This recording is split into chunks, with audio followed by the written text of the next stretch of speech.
So this is the,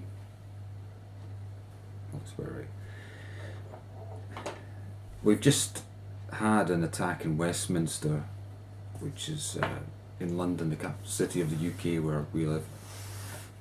And it is,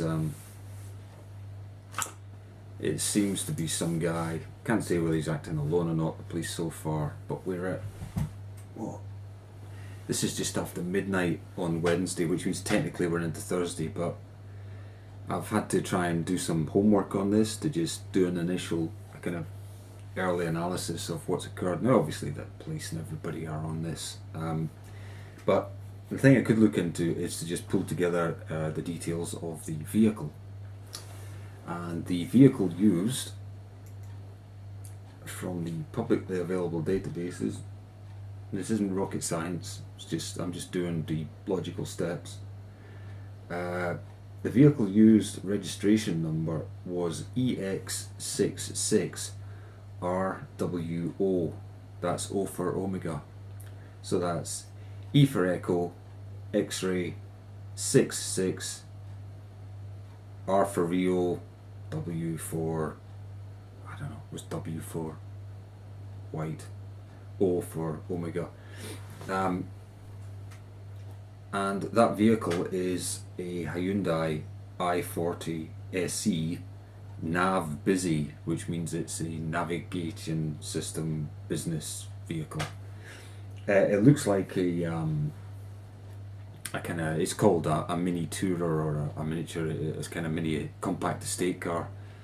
So it's like their version of a, you know, A3 tourer car.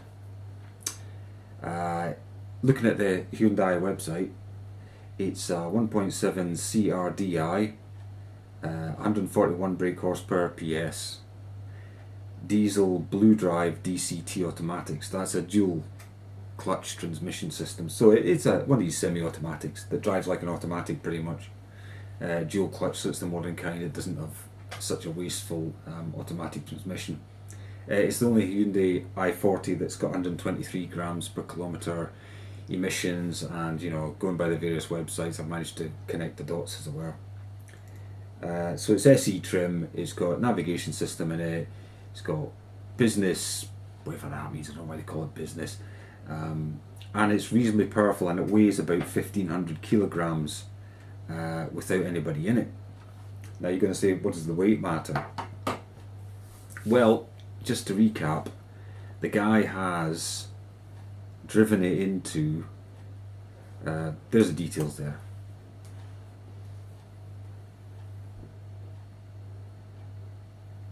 So the guy has driven it into the side of the Westminster Bridge, and I'm just looking here for the car details now. Camera roll, where are we? Come on iPad. So yeah, so there's the car.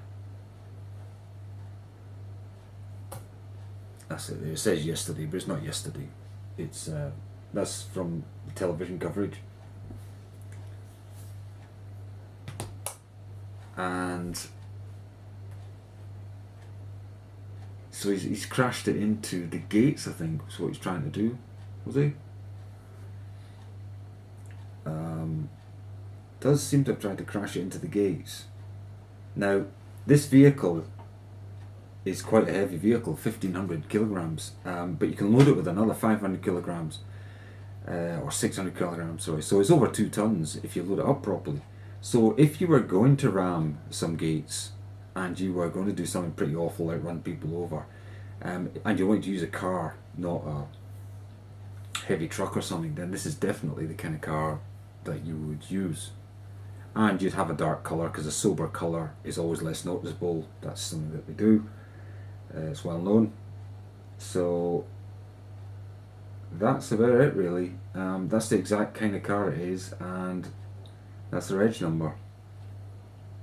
And it's got a reasonable payload, as I say, so that's probably why the guy chose it. He probably expected to penetrate the gates, and that would have been a very different thing. Remember, if If he had just seen the Prime Minister go in for Prime Minister question PMQs, which they have every Wednesday lunchtime, then he had, or if she came in earlier, he apparently, you see, this thing happened within 40 yards of where the Prime Minister was at the time. That's the alleged situation. So that means if this guy expected to bash his way through the gates with a fully laden vehicle of this type, he'd have been a lot closer than 40 yards. So he would have been within shouting distance. He could have been within, in the tens of yards, within a few yards, if he had managed to break through the gates. But he has not managed to do that. So my guess is that behind these gates, if he got to the actual gates, behind these gates, there must be a big steel barrier or some big concrete barrier that's movable of some sort, that is designed to stop a truck. Rather than, sorry, that's my reminders for something. Rather than just a car like this wouldn't be enough to penetrate, I guess.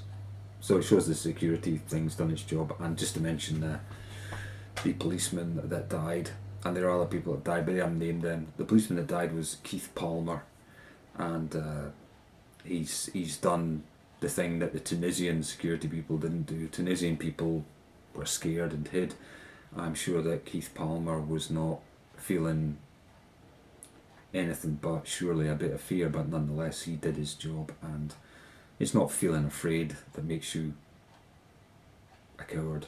It's what you do with that fear that decides whether you're brave or not. And this guy, I guess he wasn't armed with a gun, but he went ahead and helped to stop the assailant. So that's it, really. That's all the analysis I can do. The guy intended, he didn't use a lightweight car, and probably loaded it up, because if you knew you were going to run into people and then crash through some gates, you would load up the car with bricks or sandbags or something. Anyway, that's it. So